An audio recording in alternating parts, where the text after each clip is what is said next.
Hello guys! Ako po ay isang teacher. Umibig sa aking kapwa guro. Ang hindi ko alam ay pustahan lamang pala ang dahilan ng pangliligaw sa akin ni Wesley. Siya po ang aking kapwa guro. Dahil nga sa aking kasungitan, titingnan daw nila kung uobra sa akin ang karisma ni Wesley. Sa totoo lang, super bait. Napaka-sweet ni Wesley. Tiniis niya ang lahat ng panglalait ko. Hindi naman sa pagyayabang, ay may itsura din po talaga ako. Noon ngang nasa high school pa lamang ako ay pinag-aagawan ako ng mga kalalakihan. Kaya medyo tumaas talaga ang aking confidence sa aking sarili. At saka, kahit naman maraming nagkagusto sa akin, ay wala naman talaga akong naging boyfriend. Dahil nga ang gusto ko talaga sa lalaki ay hindi umuurong sa aking pag-uugali. 3 buwan din naman talagang nangliligaw sa akin ni Wesley. Sa totoo lang, ang masasabi ko ngayon, napakagaling niyang umarte dahil napaniwala niya ako. Mantakin mong nagtiis yan sa labas ng bahay namin hanggang madaling araw. Hindi yan umaalis hanggat hindi ako nakakausap. Kaya madalas rin na nagagalit sa akin ang aking nanay kasi nga daw mabuting tao si Wesley, nagtsatsaga.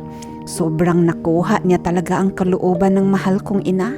Kaya ayun, hindi nagtagal na paibig niya rin ako ng husto. Umabot din ng 3 taon ang relasyon namin bago ko natuklasan ang pustahan na kanilang ginawa na kayang magtiis ni Wesley sa labas ng bahay namin sa loob ng 3 buwan. Nako, laking gulat ko noong marinig ko ang salitang, "Wow pare, kayo pa rin pala. Tinuluyan mo pala talaga ha. Mahal mo na." Ayon sa isa naming kapwa guro noon. Kaya napatingin ako kay Wesley na alam naman niyang nagtatanong ang aking mga mata. Ngunit dahil sa sobrang pagkabigla namula ang kanyang mga pisngi at ang hindi pagtingin sa akin ng diretso. Tanda iyon ng pagkumpirma. Kaya mabilis akong tumakbo palayo sa kanila. Sa totoo lang, hindi ko talaga nga namalayan kung paano ako nakarating sa aming tahanan. Ibang klase talaga ang aking naramdaman noong mga oras na iyon.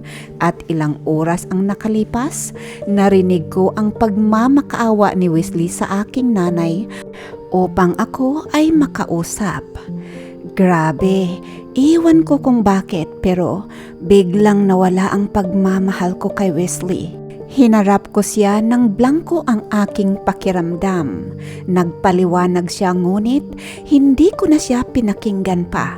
Sinabi ko sa kanya ng diretso na tapos na kami at hindi ko na siya mahal. Maniwala man po kayo o sa hindi, namanhid ang buo kong puso.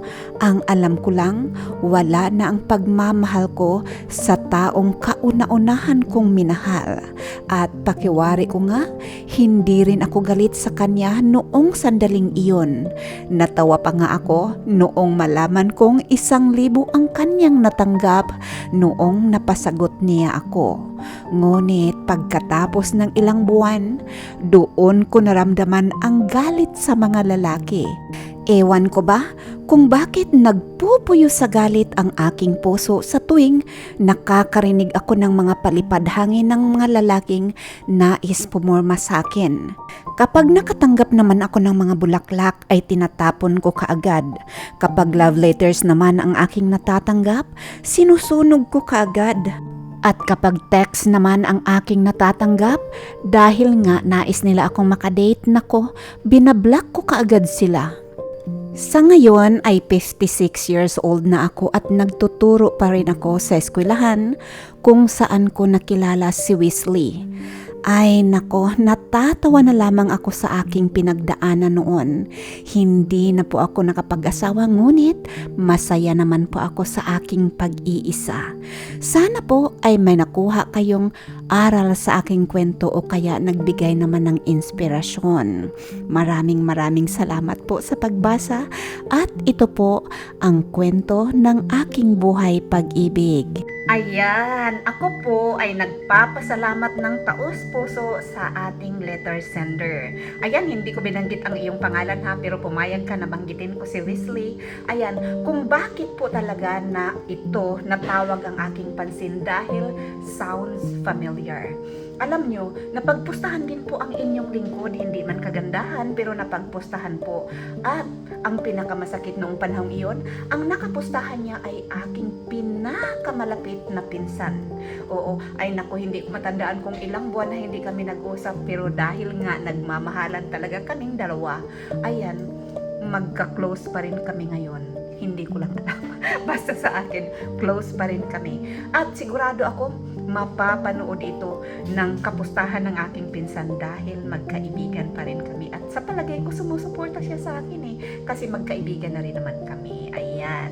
Maraming salamat po. At kung inyo pong nagustuhan ang inyong napakinggan, please subscribe po kayo and follow. Ayan, salamat and see you next time. O doon po sa mga ibang aking mga letter sender, pagpasensyahan niyo po ako dahil wala po talaga akong time. Doon nga, di ba sinasabi ko dati na yung mga padala ninyong love story, iyon po ay aking ini-edit at ginagawaan ko po ng kwento. Based po doon, or conversation, based po doon sa inyong padalang sulat. Pero wala po talaga akong time ngayon. Pagpasensyahan nyo na po talaga ako dahil kita nyo naman yung aking narrator ay ang aking pamangkin na napakaganda, di ba? Napakagaling niya. Ayan, suportahan nyo po ako ulit. Huwag nyo po akong iwan. Ayan, salamat po. Paalam.